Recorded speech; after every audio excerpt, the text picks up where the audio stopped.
خواتین و حضرات السلام علیکم۔ ٹیبل ٹاک ود مقیم احمد میں آپ سب کو خوش آمدید۔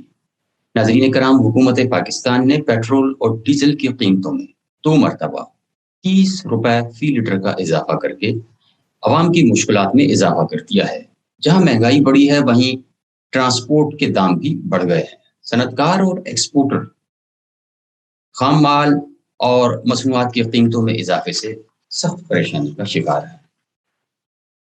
دوسری جانب توانائی کی قیمتوں میں مزید اضافے کا خدشہ بھی ظاہر کیا جا رہا ہے۔ پاکستان بیورو آف اسٹیٹسٹکس، جسے ادارہ شماریات پاکستان بھی کہا جاتا ہے، اس کے مطابق گزشتہ 11 مہینے میں تجارتی خسارہ بڑھ کر 43.3 ارب ڈالر پر پہنچ گیا ہے۔ امپورٹس یا درآمدات 72 ارب ڈالر کی سطح پر آ گئی ہے۔ غیر ملکی زر مبادلہ کے ذخائر پہلی مرتبہ تاریخ کی کم ترین سطح پر آ گئے ہیں، جو کہ 9 ارب ڈالر ہے، اور یہ رقم 2 ماہ کی امپورٹس یا درآمدات کے لیے ناکافی ہے۔ درآمدات اور برآمدات میں 153% کا فرق موجود ہے۔ اس صورتحال پر اور اس سے پیدا ہونے والے اثرات پر آج کے پروگرام میں گفتگو کریں گے۔ ہمارے ساتھ شریک گفتگو ہیں ممتاز ماہر معیشت ڈاکٹر شاہد حسن صاحب، جبکہ ہمیں ساتھ ہی جو جوائن کیا انکم ٹیکس اور ٹیرفز کے ماہر سلمان نبی صاحب نے، جو کہ برونائی دارالسلام کی حکومت کے ایڈوائزر بھی رہے ہیں۔ آپ دونوں کی تشریف آوری کا بہت شکریہ۔ میں ابتدا کروں گا ڈاکٹر صاحب آپ سے، یہ فرمائیے کہ حکومت نے 2 مرتبہ 30 روپے پر لیٹر پر اضافہ کیا، عوام کی ناراضگی مول لی، ان کے M N A M P A عوام سے بچتے پھر رہے ہیں، وزراء پریس کانفرنسوں میں اس کی توجیحات اور تشریحات پیش کر رہے ہیں کہ یہ کیوں کیا گیا۔ آپ یہ فرمائیے کہ کیا اس سے بچا جا سکتا تھا؟ کیا حکومت کے پاس کوئی اور طریقہ تھا کہ عوام پر یہ مہنگائی کا بوجھ نہ لاتی اور کسی اور طریقے سے اس کو سالو کر لیا جاتا؟ بہت شکریہ وکیل صاحب، بڑا اہم سوال آپ نے اٹھایا ہے، اس لیے کہ پورے ملک میں احتجاج ہو رہا ہے، سیاسی پارٹیاں بھی بات کر رہی ہیں، اپوزیشن والے بھی کر رہے ہیں، حکومت والے بھی۔ کوئی آدمی اس بات کے لیے تیار نہیں ہے کہ یہ بات کرے کہ اس کا حل کیا ہے۔ یہ کہتے ہیں جی کیا ابھی غلط ہو گیا، غلط ہو گیا تو حل بھی تو ہے، اگر حل نہیں ہے تو بات ختم ہو گئی، حل یقیناً موجود ہے۔ مسئلہ ہمارا کیا ہے کہ ہماری جو معیشت ہے وہ ہے اشرافیہ کی معیشت۔ تمام فیصلے ایلیٹ کے مفاد میں کیے جاتے ہیں، چاہے قانون توڑنا پڑے یا نیا قانون بنانا پڑے، یہ بات بالکل واضح ہے۔ اب جو اسپیسیفک آپ کا کوشچن ہے اس پہ میں پہلے بات کروں۔ دیکھیے، ان کا کہنا یہ ہے کہ عمران خان صاحب نے پچھلی حکومت نے آئی ایم ایف سے تحریری معاہدہ کیا تھا کہ ہم ان کے نرخ بڑھائیں گے، جو آئی ایم ایف نے بھی اعلان میں بھی کہا ہے کہ انہوں نے معاہدہ توڑ دیا، جس کی وجہ سے پروگرام مشکلات کا شکار ہو گیا۔ اور اب اس حکومت کا یہ کہنا ہے کہ چونکہ آئی ایم ایف نے کے ساتھ پچھلی حکومت نے معاہدہ توڑا تو ان سے پیسے نہیں ملے، چین نے بھی جھنڈی دکھا دی، سعودی عرب نے بھی دکھا دی، تو ریزروز گر گئے اور ہمارے جو ہے وہ روپے کی قدر گر گئی۔ اب مفتہ اسماعیل جو ہیں وہ یہ کہتے ہیں، افسوسناک بات ہے کہ جی دیوالیہ ہو جاتے اگر ہم پیٹرول کے نرخ نہیں بڑھاتے۔ یہ افسوسناک بات ہے، سیاست میں دیوالیہ ملک کو نہ لائیں۔ حل پہلے میں آپ کو بتا دوں، دیکھیے ہمارا جو ایمنسٹی لے کر آئے تھے پچھلی حکومت، اس میں دنیا کی تاریخ میں سب سے کم شرح ٹیکس پر انہوں نے ایمنسٹی دی تھی، مگر ایک قانون تھا، وہ قانون یہ تھا کہ جو اثاثے چوری کے پیسے کے ہیں، رشوت کے پیسے کے ہیں، ملک کے اندر موجود ہیں، حکومت کے کنٹرول میں ہیں، حکومت کے پاس ان کی تفصیلات موجود ہیں، یہ قانون تھا، تو اب ان کو صرف یہ کرنا تھا کہ اس سے پیسہ وصول کریں ان چوروں سے، نہ معیشت کو تباہ کریں نہ عوام کو تباہ کریں۔ اور وہ اگر یہ نہیں کر رہے، جس سے کہ میرے حساب سے 900 ارب روپیہ ان کو مل سکتا ہے، قانون توڑ رہے ہیں، اس پیسے کو نہیں لے رہے۔ اس کی ایک مثال دوں تاکہ لوگ سمجھیں۔ ایک آدمی نے 1 کروڑ روپیہ نیشنل جو قومی بچت اسکیمیں ہوتی ہیں اس میں لگایا ہوا ہے، اس نے ایمنسٹی سے بھی فائدہ نہیں اٹھایا، اس نے اس پہ ٹیکس ادا نہیں کیا، انکم ٹیکس کو ڈکلیئر نہیں کیا۔ ملکی قانون کے تحت کیا مشکل ہے کہ بغیر کورٹ کے پاس گئے، بغیر آئی ایس آئی کے پاس گئے، ایف بی آر یا ہمارا قومی بچت ادارہ ایک خط لکھ دے کہ جناب یہ 1 کروڑ روپے آپ نے جمع کرایا ہے، اس پہ تو آپ نے ٹیکس نہیں دیا۔ ایک تنخواہ دار جب طبقہ یہاں جمع کراتا ہے اس پیسے پہ ٹیکس دے چکا ہوتا ہے، آپ نے ٹیکس نہیں دیا، اب آپ مہربانی کر کے ملک کے قانون کے تحت ٹیکس دے دیں۔ اگر آپ نہیں دیتے تو آپ اس کو کیش نہیں کرا سکتے، آپ کو منافع بھی نہیں ملے گا۔ تو ایسے اثاثے جن کی تفصیلات حکومت کے پاس ہیں، وہ 900 ارب روپے مل سکتا تھا، وہ یہ لینے کے لیے تیار نہیں ہے بدقسمتی سے۔ اور یہ واحد حل ہے، نہ سیاسی پارٹیاں یہ مطالبہ کر رہی ہیں، نہ اپوزیشن والے کر رہے ہیں، نہ دینی مذہبی جماعتیں کر رہے ہیں، نہ میڈیا کر رہا ہے، نہ وہ عوام کر رہے ہیں سوشل میڈیا پر، جو کہ گلاؤ جلاؤ کی باتیں کر رہے ہیں، لیکن یہ نہیں کہتے کہ یہ حل یہ ہے۔ اور مفتاح اسماعیل نے جب کہا جی ملک دیوالیہ ہو جائے گا اگر پیٹرول نہ بڑھائیں، اور یہ بھول گئے کہ ساکھ ڈار نے، جو ان کے سینئر رہنما ہیں، جن سے یہ مشورہ کرنے بھی گئے تھے نواز شریف صاحب کے سے جو موجود تھے، ان کا یہ بیان ریکارڈ پر آ گیا ہے کہ یہ فیصلہ درست نہیں ہے۔ اس کا مطلب یہ ہے کہ الٹرنیٹ تھا، لیکن وہ بھی الٹرنیٹ نہیں بتاتے، الٹرنیٹ میں نے آپ کو یہ بتا دیا۔ تو پھر یہ میڈیا اور عوام اور عدالتوں میں مقدمے جا رہے ہیں کہ جناب یہ پیسہ جو یہ پیٹرول بڑھایا گیا ہے اس کو واپس لیا جائے۔ ارے بھائی واپس لیں گے تو بجٹ خسارہ پڑ جائے گا۔ یہ اگر کوئی ڈال دے کورٹ میں کہ جناب یہ حل موجود ہے، یہ قانون توڑ رہے ہیں، اس پہ کوئی نہیں کرنا چاہتا۔ یہ کھلواڑ کر رہے ہیں معیشت سے، اپنے سیاسی مفادات کے لیے کر رہے ہیں، ملک کی سلامتی کو خطرے میں ڈال رہے ہیں، ملک کی معیشت کو ڈال رہے ہیں، عوام کو تباہ کر رہے ہیں۔ لیکن یہ مطالبہ سوائے میرے جو میں 3 سال سے کر رہا ہوں، درجنوں بار کیا ہے، قانون توڑ کے جو ہے اس پر پیسے نہیں لے رہے۔ یہ اصل ریئل ایشو ہے، اور اگر یہ نہیں کرتے تو پھر پاکستان کا جو ہے یہ مسئلہ برقرار رہے گا۔ ابھی جو بجٹ آنے والا ہے 10 جون کو، وہ اس بجٹ میں یہ پھر ان کو پیٹرول بڑھانے پڑیں گے، عوام پر ٹیکسز لگانے پڑیں گے، ڈیولپمنٹ ایکسپینڈیچر میں کٹوتی کرنی پڑے گی، تعلیم اور صحت کا بجٹ کم کرنا پڑے گا، کیونکہ IMF نے اس کی بھی شرائط رکھ دی ہیں۔ ان کا ایمفیسس کیا ہے وہ بھی میں آپ کو بتا دوں۔ اس حکومت کا ایمفیسس یہ ہے کہ بجائے اس کے کہ IMF سے یہ بات کریں کہ ہمیں پیٹرول کے نرخوں میں تھوڑی سی رعایت دے دیں، تھوڑا سا ٹائم دے دیں کہ ہم اس کو ایڈجسٹ کریں، انہوں نے یہ کہا کہ جناب آپ یہ جو آپ کا قرضہ کی مدت ہے یہ ختم ہو رہی ہے سپٹمبر 2022 میں۔ انہوں نے ان سے درخواست پیش کر دی اس کو جون 2023 تک ایکسٹینڈ کر دیں، یعنی اب یہ 2024 کا بجٹ بھی یہ پیش کرنا چاہتے ہیں۔ ان کا ایمفیسس وہاں پہ تھا۔ دوسرا ایمفیسس یہ تھا کہ جو 6 ارب ڈالر کا قرضہ ہے، جس میں سے 3 ارب ڈالر یہ لے چکے ہیں، 3 ارب ان کو ملنا ہے۔ اب یہ کہتے ہیں جس کو 8 ارب ڈالر کر دیں، یعنی یہ 5 ارب ڈالر لینا چاہتے ہیں، اس کو ایکسٹینڈ کرانا چاہتے ہیں اپنے ٹینیور میں، اس کے بعد پھر معیشت کچھ بھی ہو جائے۔ تو انہوں نے اس پہ بھی فوکس نہیں کیا۔ تو یہ وہ وجوہات ہیں کہ پچھلی حکومت نے بھی نہیں کیا، انہوں نے بھی نہیں کیا، اور تو اس سے معیشت کیسے بہتر ہوگی، یہ ایک بڑا بنیادی سوال ہے جس کی طرف یہ میں اٹھا رہا ہوں۔ اگر یہ کر لیں تو یہ مسئلے کا حل موجود ہے۔ دوسرا یہ تھا کہ اگر ہم تمام پارٹیاں جو ہیں، جس میں عمران خان بھی شامل ہے، PTI بھی کے علاوہ ان کے PMLN ہے، ان سب کے مینیفیسٹو میں یہ لکھا ہے کہ وفاق اور صوبے ہر قسم کی آمدنی پر ٹیکس لگائیں گے۔ اگر یہ ٹیکس لگا دیں اس بجٹ میں تو GST جو ہے وہ 17 سے 7% پر آ جائے گا، پیٹرولیم لیوی جو بھتا ہے وہ 0 پر آ جائے گا۔ لیکن یہ کرنے کے لیے تیار نہیں ہے، معاہدہ جو ہے اپنے مینیفیسٹو کو توڑ رہے ہیں۔ تو جب یہ سپریم کورٹ میں مقصد گیا کہ جن لوگوں نے پارٹی کے خلاف ووٹ دیا 63A میں، تو سپریم کورٹ نے یہ کہہ دیا کہ جناب یہ ان کو جو ہے یہ انہوں نے اپنی پارٹی سے انحراف کیا ہے، اس لیے یہ جو ہے نائل ہوگا۔ میرے حساب سے پارٹی سے انحراف انہوں نے کیا ہے، اس حکومت نے کیا ہے، ان کے ممبران نے کیا ہے جنہوں نے مینیفیسٹو سے 100% ڈیویٹ کیا۔ تو سپریم کورٹ نے بھی ایلیٹ کلچر کے تحت فیصلہ دے دیا۔ اور آخری بات جو میں آپ کو اسی میں بتاؤں گا بڑی اہم ہے کہ عمران خان صاحب نے بھی اور نواز شریف جب حکومت میں تھے، ان سب نے یہ کہا تھا کہ ہم لوٹی ہوئی دولت واپس لائیں گے۔ یہ برسا بھارت سے شور کر رہے تھے، لائیں گے اور اس کو عوام پہ خرچ کریں گے۔ انہوں نے ایمنسٹی لے کر آئے دونوں نے، اور یہ کہا کہ لوٹی ہوئی دولت باہر رکھیں اور یہاں لانے کی ضرورت نہیں ہے۔ عمران خان صاحب نے کہا 6% ٹیکس دے دیں، تو انہوں نے 6% ٹیکس دے کے لوٹی ہوئی دولت باہر رکھ لی۔ جب یہاں پیسہ آئے ہی نہیں تو بحران ہوگا۔ لیکن 6% دے کے روپے کی قدر کو انہوں نے اس حکومت میں 124 سے اب 160 190 97 پر آ گیا، تو فائدہ تو انہوں نے اٹھایا۔ دوسرا یہ تھا، بڑا اہم نقطہ بتا رہا ہوں، کہ سپریم کورٹ آف پاکستان نے نوٹس لیا تھا 184(3) آئین کے تحت کہ یہ لوٹی ہوئی دولت آئے گی تو یہ پیسہ پاکستان آئے گا۔ اس کے لیے نوٹس لیا کہ ہم حکومت کو احکامات جاری کریں گے۔ یہ احکامات جاری کرنے کے بجائے سپریم کورٹ نے انکم جو پاکستان آئین کا 184(3) تھا جس کے تحت نوٹس لیا تھا، اس سے کھلم کھلا خلاف ورزی کی، اپنے اختیارات سے تجاوز کیا، اور سپریم کورٹ نے یہ کہہ دیا کہ جناب ہمیں حکومت کی ٹیکس ایمنسٹی پہ اعتراض نہیں ہے، یعنی پیسہ باہر ہی رکھ لیں۔ تو سپریم کورٹ کے پاس تو اختیار ہی نہیں تھا۔ تو اگر سپریم کورٹ بھی جو ان لوگوں کی مدد کرتی ہے جنہوں نے قومی دولت لوٹی ہے، سیاستدان بھی کرتے ہیں، وکلا حضرات بھی کرتے ہیں جو مقدمہ کر رہے ہیں کہ جناب پیٹرول کے نرخ واپس لیے جائیں، تو کیسا ہوگا؟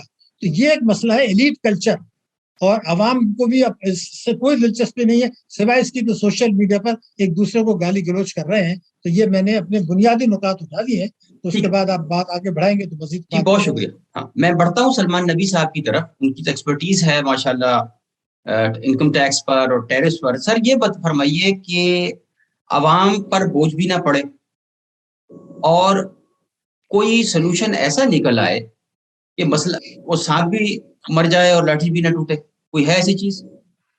جی بہت اچھی بات کی آپ نے، بہت اچھی بات ہے. پہلے تو میں یہ بڑا سلام پیش کرتا ہوں ڈاکٹر صاحب کی. بڑی ہمیشہ میں نے محسوس کیا کہ وہ صاحب درد ہیں اور بڑی اس میں درد مندانہ جو ہے ملک کے لیے سوچ ہوتی ہے. اب دیکھیے نا، یہ آپ نے جو بات کی ہے، اگر ہماری سوچ ایسی ہو جائے اور ہم اس کے لیے کوئی آؤٹ آف باکس کوئی اچھا کوئی، اور میں آپ کو بتاؤں، میں عرض کروں کہ کوئی بڑے فلسفے کی بات نہیں ہے یہ. کوئی اس میں لمبی چوڑی کتابیں تو بہت لکھی گئی، یقین مانیے اتنی کتابیں پاکستان پہ ٹیکس ریفارم پہ لکھی جا چکی ہیں کہ وہ آپ کو اب ان کو ایک جگہ ملنا مشکل ہو گیا، سال بہ سال. تو میں عرض کروں کہ کوئی اس میں فلسفے میں جانے کی بات نہیں ہے. چھوٹا سا اصول ذہن میں رکھ لیجئے. دیکھیں اب ہوتا کیا ہے کہ ہم اپنے طرف دیکھتے تو ہیں، بات تو ہم کرتے ہیں، اکثر کہتے ہیں کہ شکول توڑنا، یہ سارے کلیشے بنے ہوئے ہیں. لیکن کیا ہم نے عملی طور پہ اس میں کچھ کیا؟ عملی طور پہ میں یہ سمجھتا ہوں کہ ہمیں اپنی انٹرنل اسٹاک ٹیکنگ کی ضرورت ہے. ہمیں یہ دیکھنا ہے کہ ہمارے پاس کیا پڑا ہوا ہے ہماری الماریوں میں، ہمارے دفتروں میں، ہمارے ٹیکس ریکارڈز میں، جس میں جو آپ کہہ رہے ہیں کہ عوام کو بغیر تکلیف دیے ہم اس میں اپنی ریسورسز کو مجتمع کر سکیں. کیونکہ اصل ایشو تو یہی ہے نا، ایشو یہی ہے کہ ہم اپنی ریسورسز کو مناسب حد تک جو ہے وہ اکٹھا نہیں کر سکتے. مناسب کیا، بہت کم ہے جو ہم اکٹھا کر پاتے ہیں. تو میں یہ عرض کروں کہ یہ بڑے ایک، چلیں بات وہاں سے شروع کرتے ہیں کہ ریسنٹ پچھلے ایک صاحب ٹی وی پہ جو پچھلے دور میں آتے رہے، انہوں نے آگے آپ ہم سب کو بتایا کہ 70 لاکھ کی انفارمیشن ہے، 70 لاکھ نوٹس ایشو ہو رہے ہیں. اب ایسا نظام ہونا چاہیے جس میں پارلیمنٹ اپنی اسٹینڈنگ کمیٹی میں ان کو بلا کے پوچھے کہ صاحب آپ تو ہمیں یہ کہتے رہے ہم 3 مہینے میں یہ سارے نوٹس ایشو کر دیں گے، ہم 3 مہینے میں ان سب لوگوں کو پکڑ لیں گے. تو بتائیے کتنے آپ نے پکڑے ہیں؟ پکڑے سے مراد یہ کن تک آپ پہنچ سکے ہیں، اور اگر نہیں تو ہمیں وجوہات بتائیے، کوئی جواب طلبی ہو، کوئی اکاؤنٹیبلٹی ہو. آج بھی میں یہ سمجھتا ہوں کہ یہ بہت لیول کی بات نہیں ہے، لیکن حالات اس نہج پہ پہنچ چکے ہیں جہاں ہمیں اس کو شاید بہت اونچے لیول پہ یہ دیکھنا پڑے گا کہ بتائیے آپ کے پاس کتنے لوگوں کی ٹیکس اسیسمنٹ پڑی ہے. عام انفارمیشن آپ کو پتہ ہے، سینکڑوں کی تعداد میں پاناما پیپرز کے وہ کیسز کی ہمیں اطلاع ملی.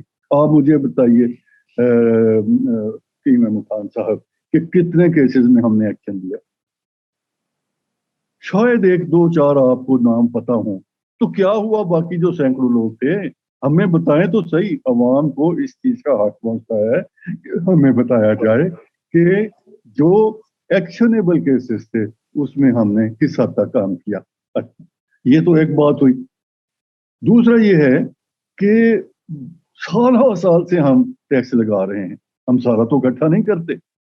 یعنی ایف بی آر کے اپنے سٹینڈرڈز کے مطابق اگر پرانے ایریئرز میں سے پرانے ٹیکس جو ڈیو ہیں لوگوں سے، اس میں 50% 55% جمع ہو جاتا ہے یا ہونا چاہیے. اگر پچھلے تازہ ٹیکس لگایا ہوا ہے اس میں سے 90%.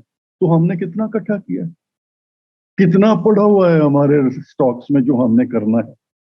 تو اگر اس میں کچھ میں یہ تجویز پیش کروں گا، مجھے یہ بڑا اچھا ایک موقع لگ رہا ہے کہ مل رہا ہے یہ بات کہنے کا. آپ کے اگر توسط سے یہ حکومت کو یا ان کے جو ذمہ داران ہیں ان تک ہماری یہ بات پہنچ سکے. میں تھوڑا سا اس کو کنیکٹ کر دوں کہ ڈاکٹر صاحب نے صحیح طور پہ ایمنیسٹی کی مخالفت کی ہے. اب میں جو کہہ رہا ہوں خدا رہا اس کو بالکل ایمنیسٹی میں نہ لیا جائے، یہ میں بھی اس کے سخت خلاف ہوں۔ ایمنیسٹی اور یہ جو ٹیکس ایگزیمپشنز اور کنسیشنز ہوتی ہیں یہ چند ایلیٹ طبقہ کے لوگوں کو فائدہ پہنچاتی ہیں، عام عوام کو نہیں۔ اس لیے اس پہ تو کوئی دو رائے نہیں ہے کہ ہم نے اس پہ نہیں جانا، لیکن میں یہ عرض کرنا چاہتا ہوں کہ جیسے گڈ بزنس مین جو ہے نا، اس کا کیش فلو اگر اس کی اگرائی نہیں ہوتی، اگر اس کے ریسیورز بڑھتے جا رہے ہیں تو وہ بزنس نہیں چل پائے گا۔ وہی ہمارے ساتھ ہو رہا ہے، ہم نے بہت سے پیسے لوگوں سے لینے ہیں، ہم نے بہت سی ٹیکس اسیسمنٹس کی ہوئی ہیں، ہمارے بہت سے لوگوں کے پاس ٹیکس پیبل ہیں، تو اگر اس میں دقت پیش آ رہی ہے تو آپ کچھ تھوڑا سا انسینٹیو دے دیجئے، آپ ان کو ایڈیشنل ٹیکسز کی معافی کر دیں، ان کو پینلٹی سے مبرا کر دیں، اور انہیں کہیں کہ آپ اتنے عرصے میں یہ پیسے جمع کرائیں اور ہم آپ کو یہ سہولت دیں۔ اگر آپ مجھے اجازت دیں تو میں تھوڑا سا اس بات کو آگے بڑھاؤں۔ جی پلیز مختصراً اچھا، میں یہ عرض کر رہا تھا کہ جس میں ایک دقت یہ آئے گی، یہ بالکل کہا جائے گا کہ بہت سا پیسہ تو لٹیگیشن میں ہے۔ دیکھیے اسی پاکستان میں آپ کو کہوں گا تاریخ اٹھا کے دیکھیں، FBR کی ایئر بکس جو ہیں وہ انٹرنیٹ پہ اویلیبل ہیں۔ 2005، 6، 7 کی ایئر بکس دیکھیے، پاکستان میں ساری اپیل جو ہیں وہ لیکویڈیٹ ہوئیں فرسٹ لیول پہ۔ پاکستان میں جہاں 32 کمشنر اپیل ہوتے تھے، صرف 8 کمشنر رہ گئے اپیل۔ آج صورتحال یہ ہے کہ ہمارے صرف لاہور میں 9 کمشنر اپیل ہیں، جس کا مطلب یہ ہے کہ بہت زیادہ لوگ ہمارے ٹیکس کی تشخیص پر احتجاج کر رہے ہیں، ڈسپیوٹ کر رہے ہیں۔ اور پھر اگر ہائر لیول پہ ہے، کورٹس میں کئی دفعہ شکایت آئی کہ ہمیں کئی دفعہ پوری معاونت نہیں ملتی، تو ہمیں یہ چاہیے کہ ہم اس کو ایک جہاد کے طور پہ دیکھیے۔ جہاد یہ ہے، ہماری قوم کو اس وقت ضرورت ہے ہماری خدمات کی، ہم وقت عدالتوں کے اس کے پاس باہر جا کے بیٹھ جائیں، ہمیں کہیں جی ہمارے مقدمات کا فیصلہ کروا دیجیے، تاکہ ہم ٹیکس جو ہے اپنا اکٹھے کرنے کی پوزیشن میں ہوں۔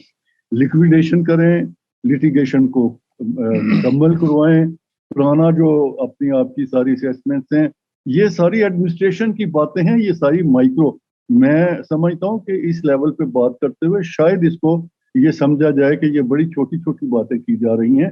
میں آپ کو حقیقتاً بتا رہا ہوں کہ انہی اقدامات کی بیس پہ 2004 میں جو ٹیکس جمع ہوا تھا، 2007 میں وہ ڈبل ہو چکا تھا۔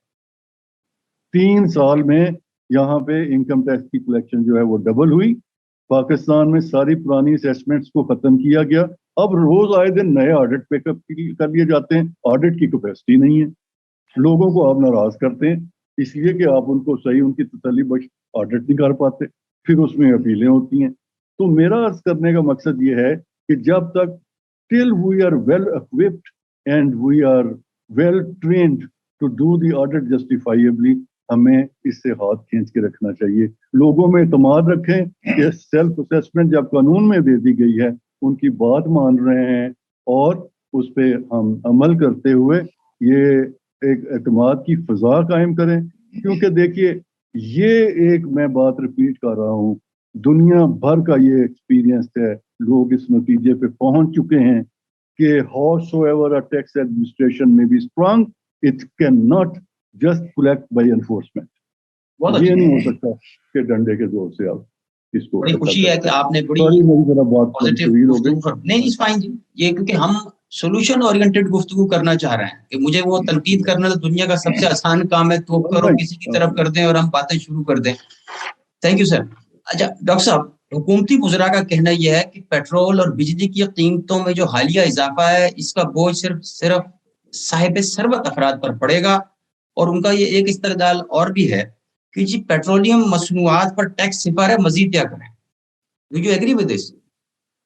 نہیں، دیکھیے بنیادی بات یہ ہے کہ یہ تو ٹرانسپورٹ کے کرائے، دالیں، سبزیاں، گوشت، دوائیاں، ہر چیز مہنگی ہو جائے گی۔ تو یہ تو بالکل اسٹیبلش چیز ہے کہ آپ کوئی بھی تھوڑا بہت انسینٹیوز دیں چھوٹے چھوٹے جو اسکوٹر والوں کو یا دوسروں کو، یہ مہنگائی بڑھنی ہے۔ میں آپ کو فیگر دے سکتا ہوں، 18 سے 20% پاکستان میں خدا نخواستہ مہنگائی بڑھے گی، جبکہ خود اسٹیٹ بینک نے اب یہ تسلیم کر لیا کہ جو گروتھ ریٹ پچھلے سال 6% تھا وہ 4.5% پر آ جائے گا۔ بے روزگاری بڑھے گی اور مہنگائی اتنی بڑھ جائے گی کہ آپ بچوں کو اپنا غذا نہیں کھلا سکیں گے. جو بچوں کو اگر مفت تعلیم دینے کی بات کر رہے ہیں وہ نہیں بھیجیں گے کیونکہ چائلڈ لیبر سے کرائیں گے. وہ کہیں گے جی جب کھانے کو ہی نہیں ہے تو میں اس آدمی کو بچوں کو اسکول کہاں بھیجوں. تو یہ بات تو جو ہے امکانہ ہے. لیکن جو اصل بات ابھی قیمتی بات بہت اہم باتیں کی ہیں, اگر آپ اجازت دیں سلمان نبی صاحب نے بہت اچھی بات ہے کہ میں اس پہ سولوشن بیس تھوڑی سی بات کروں اگر اجازت آپ دیں. لیکن پہلی بات یہ تھی کہ پاکستان اس وقت ٹیکسوں کی مد میں, انکم ٹیکس کی مد میں جو کیپیسٹی ہے, جو پوٹینشیلٹی ہے, اس سے 5,000 ارب روپیہ سالانہ کم وصول کر رہا ہے اس وقت. نمبر ایک, اس کا بوجھ کس طرح کرتے ہیں کہ آپ جی ایس ٹی 17%, پیٹرولیم لیوی لگا دیا, تعلیم اور صحت کا بجٹ 2,000 ارب روپیہ مہینہ کم کر دیا, ترقیاتی اخراجات میں کٹوتی کر دی. اب میرا پہلا سوال پیدا یہ ہوتا ہے کہ میرے ملک کے 23 ملین بچے, 2 کروڑ 30 لاکھ بچے اسکول نہیں جا رہے. آئین پاکستان 25A یہ کہتا ہے ہر بچے کو مفت اور لازمی تعلیم دینا حکومت کی ذمہ داری ہے. تو جب آپ بجٹ ہی نہیں رکھ رہے, آپ کے اسکول ہی موجود نہیں ہیں, آپ مکان بنانے کے لیے قرضے دے رہے ہیں, آپ 4 کمروں کے اسکول بنانے کے لیے تیار نہیں ہیں جہاں ڈبل شفٹ میں تعلیم دی جا سکے, تو 23 ملین بچے تو پھر اس صدی کے آخر تک بھی تعلیم حاصل نہیں کر سکیں گے. یہ میرا مسئلہ ہے, یہ مسئلہ صحت کا ہے. تو دوسری بات جو فرمائی ہے بالکل صحیح, ایمنسٹی کی میں آپ سے بات کروں. ایمنسٹی ایک دفعہ دی جاتی ہے, اس کے لیے کچھ قانون ہے. پہلا قانون یہ ہے کہ اگر کالا دھن پیدا ہو رہا ہے, نیا پیدا ہو رہا ہے, تو جتنے آپ ایمنسٹی دیں گے تو وہ اس کے بعد مزید کالا دھن پیدا ہو جائے گا. ہم نے کوئی 1 درجن سے زیادہ ایمنسٹی دے چکے ہیں اس وقت, اور ہم نے 1.5% پر بھی ایمنسٹی دے دی ہے. تو پہلا شرط تو یہ ہے کہ آپ ایمنسٹی دیں ایک دفعہ, پہلے آپ کالے دھن کو سفید ہونے سے روکیں, معیشت کو ڈاکومنٹ کر دیں. اب میں آپ کو بتاؤں کہ اگر میں 2 کروڑ کی پراپرٹی لیتا ہوں اور 20 لاکھ کی رجسٹری کرتا ہوں تو میرا تو 1 کروڑ 80 لاکھ جو ہے نا وائٹ ہو گیا نا, اور جس نے بیچا اس کا بلیک ہو گیا. یہ دھندا چلتا رہے گا. ایک چیز. دوسرے کہ آپ اگر 1.5% پہ ایمنسٹی دیتے ہیں, مثال دے رہا ہوں جو دی ہے پچھلی حکومت نے 1.5% کے اوپر, اور وہ پراپرٹی پہ دی ہے, جبکہ پراپرٹی 2 کروڑ کی 20 لاکھ کی تھی, تو وہ تو 0.2% پہ دی ہے. تو اگر سلمان نبی صاحب اپنی آمدنی پہ 35% ٹیکس دے رہے ہیں, تو ان پہ اگر آپ جرمانہ نہ بھی کریں تو کم سے کم اتنا تو لے لیں جو ایمانداری سے ٹیکس دے رہا ہے. ہمارے یہاں وہ اتنا کم دے دیتے ہیں, 5%, 4%, 6%, 1 درجن سے زیادہ. تو ایک دفعہ اگر دیتے ہیں تو اس شرط کے ساتھ دیں. دوسری بات یہ جو سلمان نبی صاحب نے کہی ہے, بنیادی بات یہ ہے کہ آپ معیشت کو ہم اصلاحات کرنا نہیں چاہتے. 1 درجن سے زیادہ ٹیکس ریفارمز کمیشن بنے ہیں, ان کی رپورٹس آ گئی ہیں, ان کو ڈم کر دیا جاتا ہے. تو کھیل کیا ہے, ہم اصلاح نہیں کرنا چاہتے ایف بی آر کی. ایک دفعہ ایف بی آر نے سینئر آدمی سے ٹی وی پہ ڈسکشن ہو رہا تھا, تو میں نے یہ کہا جی اتنا پارلیمنٹرین یہ ہیں, بڑی بڑی گاڑیوں میں آتے ہیں, تو آپ کو نہیں پتا یہ پجیروں میں آ رہے ہیں تو انکم ٹیکس تو دیتا نہیں ہے. تو اس نے کہا جی صرف ہمیں نہیں پتا اور کسی کو نہیں پتا پاکستان میں کہ یہ انکم ٹیکس نہیں دے رہا. ایک اور وزیر نے جو بلینر تھی, انہوں نے پتا کیا کہا کہ ہم ٹیکس دیتے ہیں ملک کے قانون کے تحت. جب آپ نے ٹیکس نہیں لگایا میرے اوپر تو میں کیوں ٹیکس دوں؟ تو جب آپ ٹیکس ہی نہیں لگانے کے لیے تیار, ایف بی آر جو ہے وہاں کرپشن بھی ہے اور ان کے اوپر پریشر بھی ہے.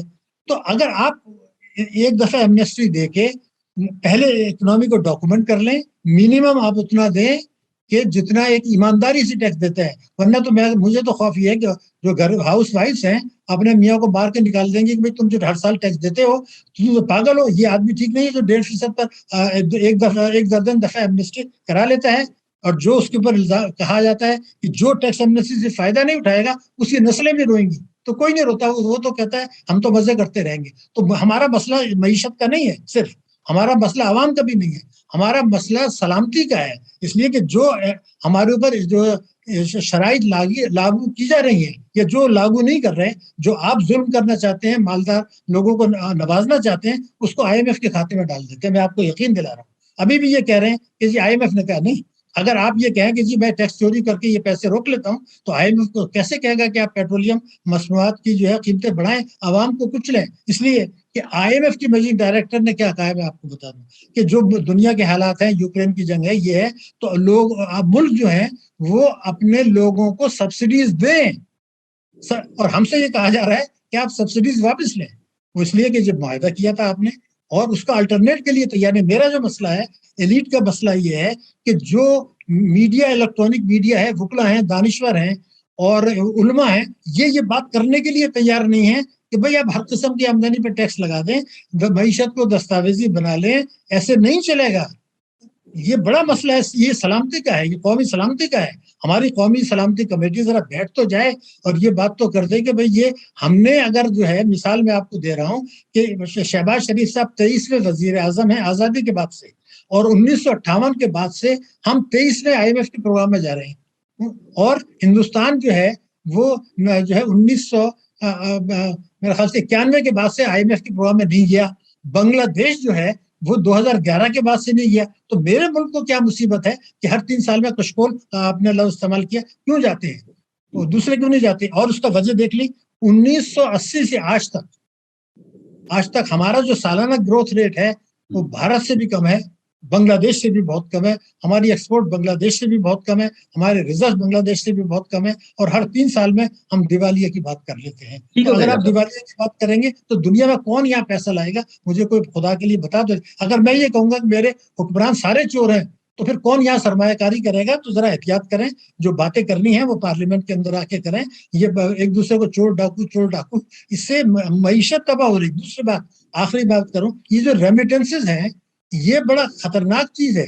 دیکھیے ہمارے جو سمندر پر پاکستانی بھیج رہے ہیں ان کو سلوٹ کریں آپ، اس لیے کہ وہ پیسہ بھیج رہے ہیں، لیکن اس کو نام دیا گیا ورکرز ریمیٹنسز. تو اگر عمران خان صاحب کے دور میں $100 ارب آ گئے تو کیا ہمیں نہیں پتا کہ یہ ورکرز کے نہیں آئے؟ ورکر بیچارے بہت پاکستان کی خدمت کر رہے ہیں، اپنے خاندان کو بھیج رہے ہیں. ہو یہ رہا ہے کہ سپریم کورٹ میں یہ بتایا گیا تھا انکم ٹیکس آرڈیننس 111(4) ہے. بڑی بڑی رقم کی جو پیسے آ رہے ہیں وہ ورکرز ریمیٹنسز نہیں ہے. اس میں یہ ہے کہ کوئی سوال آپ بھی ISI بھی نہیں پوچھ سکتا، FBI بھی نہیں پوچھ سکتا. اب سپریم کورٹ میں ایک مقدمہ چل رہا تھا، آپ کو پتا چل جائے 100 ارب کی ریمیٹنسز اور $33 ارب کے قرضے بڑے، وہ کہاں چلا گیا؟ اس کا ثبوت ہے، مجھے بتا رہا ہوں ایک جملہ. سپریم کورٹ میں جناب سلمان صاحب سے میں ایک جملہ پورا کر لوں اگر آپ اجازت. سپریم کورٹ میں یہ بتایا گیا کہ ایک جملہ پورا ہے. سپریم کورٹ میں یہ بتایا گیا کہ ایک سال میں $19 ارب کی ریمیٹنسز آئیں الحمدللہ، لیکن وہ یہ بھی کہتے ہیں کہ چوری کا اور رشوت کا جائز ناجائز پیسہ لوگوں نے مارکیٹ سے ڈالر خریدے، اس پیسے کو باہر بیچ دیا، وہ $15 ارب چلا گیا، تو 5 ارب ورکرز رہ گئی، باقی تو چلا گیا. تو یہ ریمیٹنسز جو آپ ریمیٹنسز سمجھ رہی ہیں یہ نہیں ہے. اگر کبھی ان پر جھٹکا لگا تو ہمارے لیے اتنا بڑا کرائسس آ جائے گا کہ ہم اس کو سنبھال نہیں پائیں گے. ٹھیک ہے سلمان صاحب، انکم ٹیکس بڑھانے کی بات ہر آدمی کرے گا، چاہے وہ ماہر ہے، چاہے وہ میرے جیسا مزدور آدمی، وہ بھی کہتے ہیں انکم ٹیکس بڑھا دیں. اب پرابلم یہ ہے جو ہمارے یہاں بڑی واضح ہے کہ وہ اس کا سارا زور جو ہے وہ تنخواہ دار طبقے پر ہے، اور دوسری طرف ہر آدمی کہتا ہے کہ جی میں تو ماچس بھی خریدتا ہوں، اس پہ ٹیکس دیتا ہوں. اب انڈائریکٹ ٹیکسز موجود ہیں اور لوگ دیتے بھی ہیں. تو یہ جو ہے ایک مسئلہ فیصد غورس ہمارے جیسے آدمی کے لیے ہے، اس کو کیسے سالو کیا جائے؟ جی یہ بڑا ایک کرونک پرابلم ہے، اور شارٹ کٹس دیکھیے کہ جب بھی وہ فوری طور پہ پیسوں کی ضرورت، اور جو کہ اکثر رہتی ہی ہے، کانسٹنٹ فیکٹر ایک یہی ہے کہ ہمیں ہمیشہ پیسوں کی بہت کمی رہتی ہے. تو یہ ایک انڈائریکٹ ٹیکسز ایسے ہیں جو آج ہم نے اناؤنس کیا اور شام سے پہلے اکٹھے کرنے شروع کر دیے. انکم ٹیکس کا تو ہمیں معلوم ہے کہ وہ اس سال کی آمدن پہ سال کے ختم ہونے کے بعد اس میں ٹیکس ملتا ہے. تو اس پہ اگر دل جمعی سے اگر اس پہ کام کیا جائے تو کوئی وجہ نہیں کہ اگر ہم اپنے انڈائریکٹ ٹیکسز کا بوجھ کم کر کے ڈائریکٹ ٹیکسز جو ساری دنیا مانتی ہے کہ دیٹ از دی ٹیکس جو، ہاں البتہ یہ ضرور ہے کہ اب کنزمپشن ٹیکس بھی جو ہے وہ اس کو ہم جسٹیفائی کرتے ہیں اس بنیاد پہ کہ جو کنزیوم کر رہا ہے اسی نے دینا ہے نا. تو جو زیادہ پیسے والا جو زیادہ کنزیوم کرے گا اسی پہ زیادہ اس کا بوجھ پڑے گا. لیکن یہ ہے کہ دس از ڈویبل. میں نے آپ سے عرض کیا تھا کہ جب کہا جاتا ہے نا کہ ٹیکس بڑھانا یا انکم ٹیکس بڑھانا، تو ہماری قطعی یہ مراد کسی کی یہ نہیں ہوتی کہ ہم یہ کہیں کہ ٹیکس کا بوجھ جو ہے وہ بڑھایا جا رہا ہے، بلکہ ہم یہ کہتے ہیں کہ وسیع بنیاد پہ تمام لوگوں سے اس کا حصہ جو ہے ان کے مطابق اگر اکٹھا کیا جائے تو وہ ایک معقول حد تک اس میں ہم اضافہ کر سکتے ہیں. تو اس میں اب یہ دیکھیے نا کہ کچھ متس ہیں، جیسے ٹیکس ٹو GDP کا ہم کہتے ہیں، یا کچھ ہمارے